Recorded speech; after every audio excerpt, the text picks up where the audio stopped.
Southeastern, who was once number 11 in the FCS polls, has now jumped up 2 spots in both the Sports Network FCS Top 25 and the Football Championship Subdivision Coaches Poll, moving them back into the top 10. Not only is the newly renovated hotel starting to boom with business, they have also recently opened up a new restaurant called Ox Lot 9. Although Ryan Adams has had some pretty big shoes to fill, he certainly made a name for himself by setting the school record for a 55-yard field goal for Southeastern.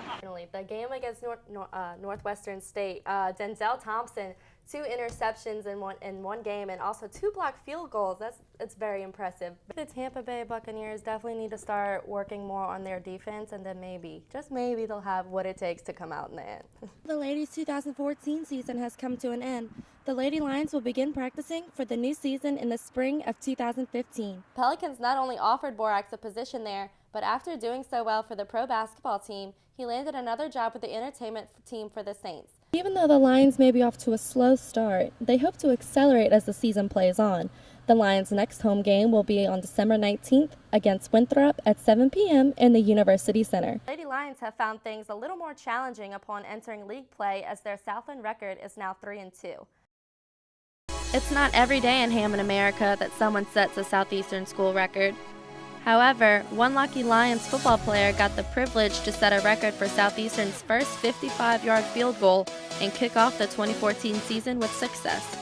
Senior kicker Ryan Adams is from Dayton, Ohio, where he played soccer when he was younger and football at Carroll High School.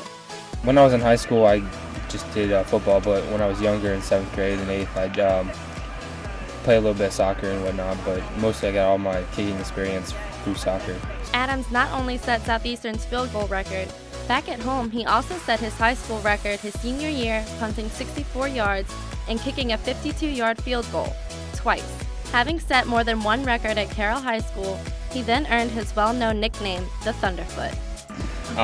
They call me Thunderfoot because in high school I had 2 52-yard field goals and the newspaper named me Thunderfoot, so it was pretty cool.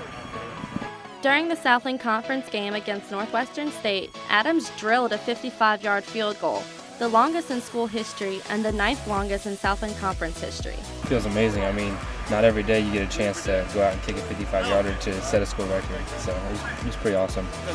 But the accomplishments don't stop there.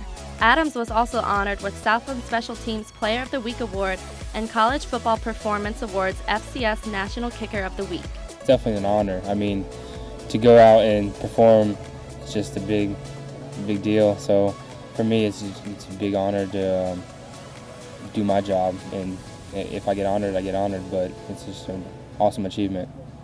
Adams had been at Southeastern for all 4 years. However, his first few years, he was a backup kicker behind Seth Sebastian. Adam agrees that becoming the new Lions kicker was going to be some pretty big shoes to fill.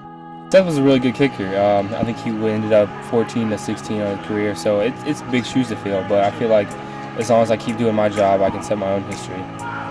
In his first season as starting place kicker, Adams is 9 for 10 on field goals and has completed all but one of his 26 extra point attempts. Although Ryan Adams has had some pretty big shoes to fill, he certainly made a name for himself by setting the school record for a 55-yard field goal for Southeastern. For the big game, I'm Taylor Rubach.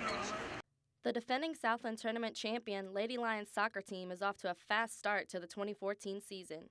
The Lady Lions open against Jackson State University, earning their first shutout of the season. The ladies kept their winning streak alive and advanced to 5-0 with a record 5 shutouts this season.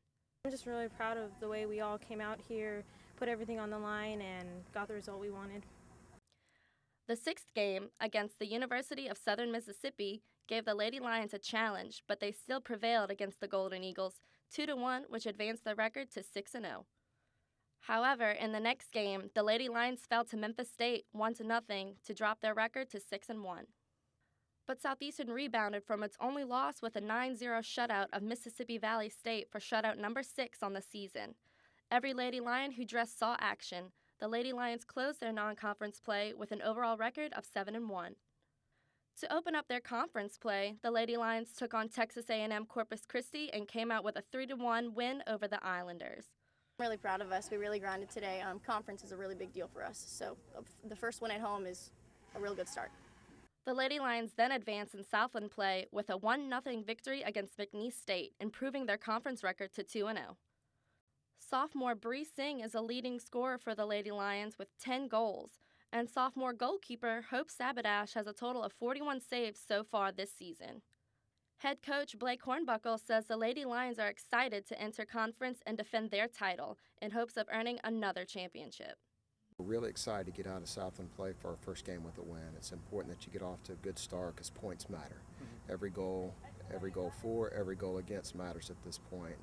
With a record of 6 shutouts already early in the season, Southeastern hopes to add more offense to their suffocating defense for a repeat of their league title. For the big game, I'm Taylor Rubach. The Southeastern football team opened up their first conference game against the University of Incarnate Word in San Antonio, Texas. The Lions came out with an impressive victory against the Cardinals with a final score of 63-7. Southeastern had great teamwork, and together they set a single-game school record with 7 rushing touchdowns. The Lions rushed for 337 yards, the third highest single-game total in school history.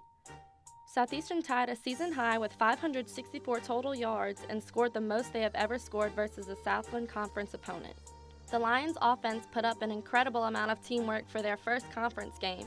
Senior quarterback Brian Bennett threw for 212 yards and rushed for 89 yards, scoring 2 touchdowns for the Lions. Junior running back Cody Sutton rushed for a career high of 104 yards and a touchdown on 16 carries. Seniors Jordan Barnett, Marquise Hayes, and Devontae Scott each rushed for touchdowns, and juniors Rashid Harrell, Jeff Smiley, and freshman Eugene Bethea scored points for the Lions as well. The Lions' defense was nothing short of impressive. Senior linebacker Caleb Muse recovered a fumble that was forced by senior linebacker Drew Masita, and freshman Ryan Seegers earned his first recorded career interception for the Lions. And let's not forget about senior kicker Ryan Adams, who helped put up extra points for each scoring play for Southeastern. Southeastern, who was once number 11 in the FCS polls, has now jumped up 2 spots in both the Sports Network FCS Top 25 and the Football Championship Subdivision Coaches Poll, moving them back into the top 10. For the big game, I'm Taylor Rubach. On defense, Cardinals quarterback Braylon McCullum scrambles and a big hit by Drew Masita, forcing a fumble, and it's recovered by Caleb Muse. Here the Lions will punt, leading to the Cardinals' only score of the game, coming off of a trick play in the second quarter. Breeze to Ben Watson, first down. Saints marching, Kerry Robinson picks up another first down. And 2 plays later, Robinson 18-yard touchdown run, giving them 37-31 for a Saints nail-biting win.